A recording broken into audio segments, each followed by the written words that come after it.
Hi, I'm Lindsay with Custom Love Gifts, Events, and Prints, and today I'm going to tell you how to make yourself famous and use photo shoots and DIY videos to increase your sales. First, I'll tell you a little bit about our business. So we specialize in wedding planning and day of coordination, and we also create gourmet wedding favors and sell wedding invitations. We've been published recently in Wedding Planner magazine, which added credibility to the wedding planning portion of our business. We've also had our signature drink DIY how-to published in DIY Weddings magazine, and they were so excited about it. In the next publication, they actually put our products on the back cover of their magazine.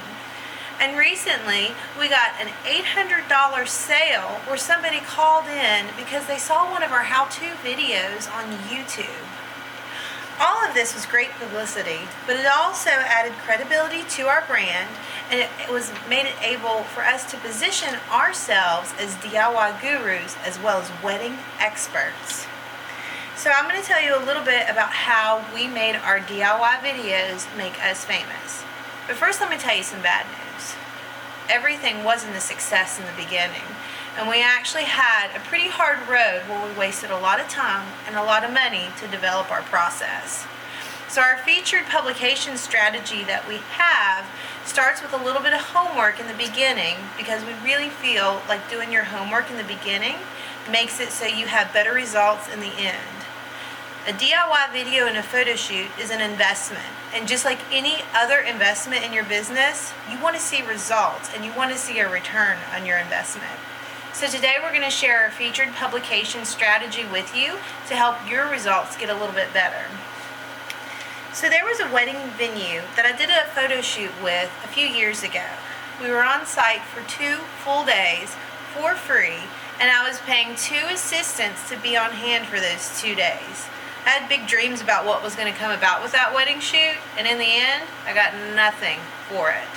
No referrals, no publication. When I say nothing, I really mean nothing. It was a huge failure. And at that point, I promised myself that I would never go into another DIY video or photo shoot without results. And we also promised ourselves that we wouldn't rely on any other vendors to make those results happen. So we developed our featured publication strategy. So the first thing that you're going to want to do with our strategy is to define what your goals are for your DIY photo shoot. So maybe your goals are going to be to boost your SEO and increase traffic to your website.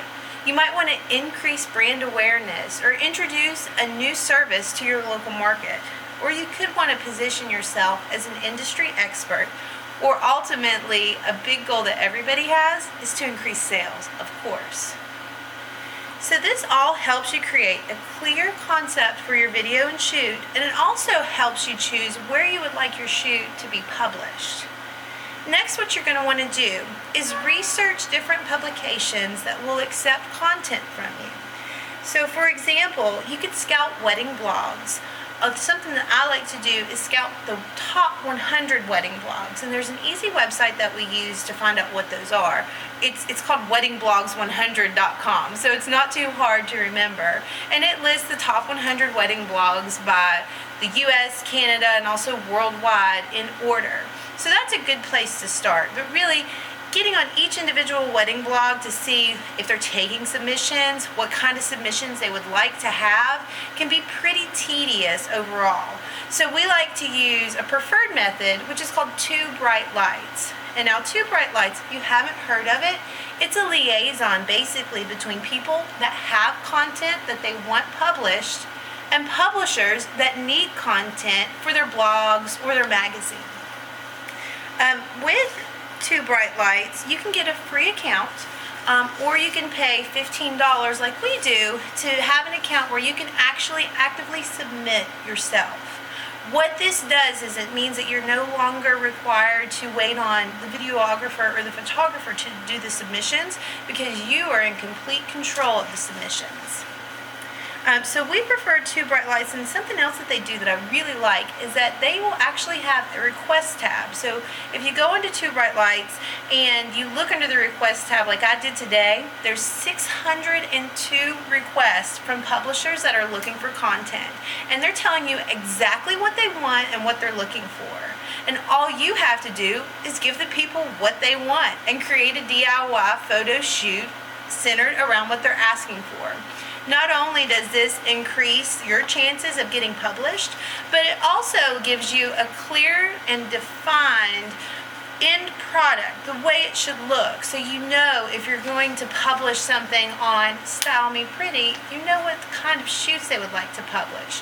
You probably wouldn't send Style Me Pretty the same type of shoot that you would necessarily send to a blog like Rock and Roll Bride or The Offbeat Bride.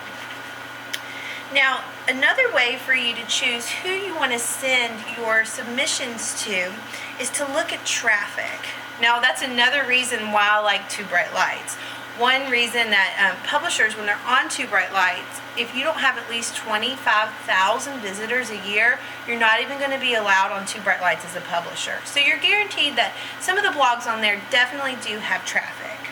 Some blogs will actually list their traffic number directly on their website. So if you're looking for that, what you're going to want to do, get on the actual blog itself and look under either a tab that says submissions or advertise with us. And they might give you some cold, hard facts about their traffic, either monthly or annually. Because there's some big wedding blogs, Style Me Pretty for example, it has almost 1.5 million visitors every month. That's a pretty big leap from 1.5 million visitors a month to just 25,000 visitors a year. So you can be pretty selective when you're looking at blogs in that way and looking at how much traffic a blog has. Something that we like to do also is look at blogs based on their Google rank. So in case you didn't know, Google will rank a website on a scale of 0 to 10. 0 means you didn't even make the cut to be listed on Google at all. So 0 is bad. 10 is actually reserved for some of the top websites that I know you've heard of, like Google itself. And to date, there's only 4 websites that actually rank as a 10, like Google and Apple.com and Adobe.com, so some really big players. Even some of the major websites that you've heard of, like Yahoo's still a 9. So if you're looking at Google rank, this is going to help boost your SEO. When you have a higher Google rank, a link to your website is going to have a little bit more of a boost for your SEO and a little bit more power behind it if you are considered a contributor to that blog. So if your submission gets accepted by a big blog like Style Me Pretty, you're going to have a little bit more power in that link than you would if you got accepted by a much smaller blog that only has about, let's say, 25,000 visitors a year in a lower Google ranking. So just to give you an idea, Google ranks as a 10, Style Me Pretty ranks as a 6, and one of the other big players in the wedding industry, The Knot, ranks as a 7. So if you're trying to base your submissions based on Google rank, what you're going to want to look for is for a website that ranks anywhere between a 3 is pretty good, all the way up to a 7. You're probably not going to get much higher than that. You can use checkpagerank.net for free and get the Google rank of any website, including your own, if you haven't checked that out yet.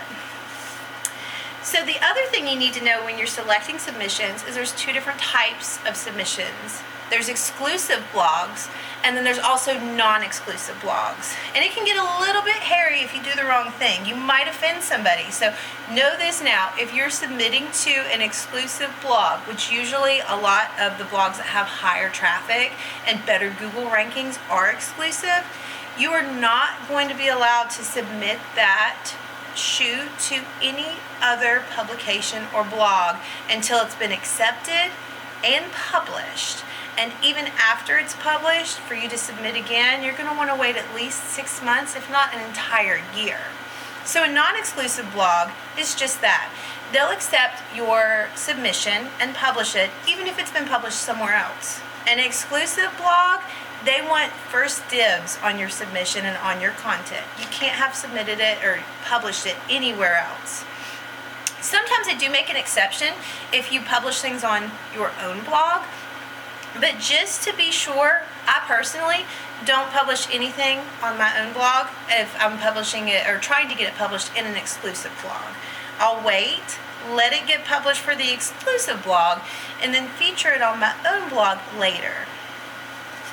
So the other thing that you want to be pretty aware of when you're developing what your DIY photo shoot is going to be for is timing.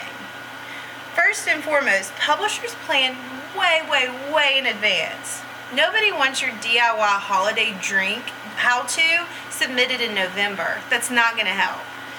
And if you haven't ever heard the term Christmas in July, it comes from a lot of publishers start looking at the holiday season and what they're going to be doing for the holiday season in July. So that's almost 6 months in advance.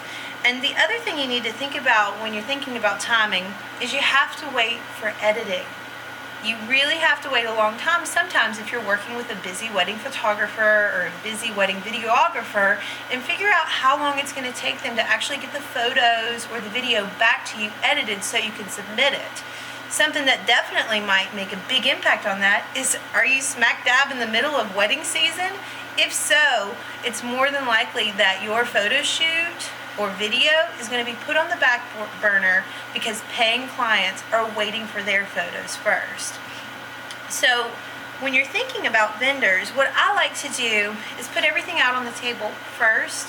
I like it to be written. I don't necessarily have a contract when I work with other vendors for a DIY photo shoot, but I do like to have a rule book, some guidelines put together, and I like for it to be written either via email thread that includes all of the vendors or a Facebook group that includes all of the vendors. What this can do is it really, A, can help with timing and make sure that you get those photos back in a reasonable amount of time, and B, it can also clearly define roles and responsibilities for what each vendor is in charge of.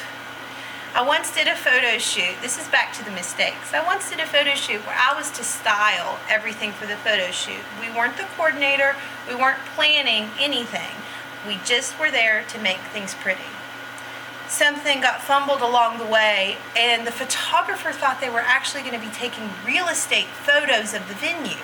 So they only brought one certain lens with them to the photo shoot. They didn't know anything about lots of details for the how-to or lots of little items that needed to be taken a picture of. And because roles and responsibilities weren't clearly defined, and I am a wedding planner, to that photographer, it definitely could have looked like I dropped the ball and made the mistake and didn't tell them to bring the correct lenses and know what to plan for the day. So that's what I look back on as a big failure. We didn't even fail, but it totally looked like we failed, and it was a pretty big, well-known photographer in our area. Another issue that we came across before was we did a New Year's Eve shoot with super cute details, all with the year 2014 on them. We did this shoot months and months in advance to give lots of time for publication. And then the photographer didn't give me the pictures back until December 29th of that year. So trying to be published for New Year's Eve was almost not going to happen. The only way we were able to get it published is I had a great connection with a blogger friend of mine that was willing to drop everything and write a featured blog on our cute little New Year's Eve photo shoot just in time for it to be published. So that, again, was almost a big failure, and it all had to do with timing. The other thing that you're going to want to have is an easy list of all the contributors that are part of the photo shoot shared with all of the vendors, so that way credit can be given where credit is due and vendors know how to tag each other appropriately, what website to send everybody to, and there's definitely nobody left out because you don't want anybody to be left out after all of that hard work. So most importantly, you want to ask yourself, how are you going to make money doing this? For us, it's a little bit easy. We sell stuff, and when we try to do DIY videos, we try to sell our stuff. But not everybody is in the ability to sell wedding supplies like us. So a couple of other ideas that you can have to monetize your DIY video is to use affiliate links. Amazon is a good example of some affiliate links. Or you could also sell tutorials. So for example, there's a company that does tons of advertising on Instagram with beautiful paper flowers. And they have how-to videos that you can watch on how to make beautiful paper flowers. But if you feel like you're not going to cut the petals perfect, you can pay $5 for a PDF of lines to trace to cut out the perfect petal and make the flowers with their how-to video. So the video shows you how, but they show you a little bit of a better way for $5. So that's a great way to monetize your how-to video. So the other option that you need to think about is, how are you going to present your DIY? Are you going to use photo? Are you going to use video? Are you going to do both? Well, it's obviously up to you and also up to the vendors that are involved. I personally like to do both because I like to have the photos to use as images for our marketing and images for social media, but I know that video gets so much more love on social media than photos do. For one, I like to put all of our videos on YouTube. There's several different reasons. One, I know that about 64% of millennials actually use YouTube very actively, especially when they're planning their wedding. And when I talked about that $800 sale that we got off of a how-to video, that video was on YouTube, and it has such a high Google rank on YouTube. When somebody used to search Google for mini mason jar wedding favors, we actually came up on the first page of Google, but it wasn't my website that came up on the first page. It was a how-to video on how to make mini mason jar wedding favors that we shared on YouTube. The other thing I like about YouTube is your video is there forever. It's not like some of those live videos that they have now, that they're only there for 24 hours or while you're filming or a limited time, and then after it's gone and you lost it. YouTube keeps it there forever because that $800 sale that I got was from a video that was posted to YouTube a year and a half before the sale actually happened. YouTube also allows for a higher click-through rate on social media, and for me, I think that that's super important. And also, something like a Facebook ad is going to be less expensive when you're linking to a blog or you're linking to a YouTube video than it would be if you had that Facebook ad campaign linked directly to your own website. So you're going to save a little bit of money and cost per click if you choose to kind of loop around and do your YouTube video first, and then if they're interested, let them click through to your website. So when we're thinking about videos or photos or both, it all comes down to how you're going to share that content with social media.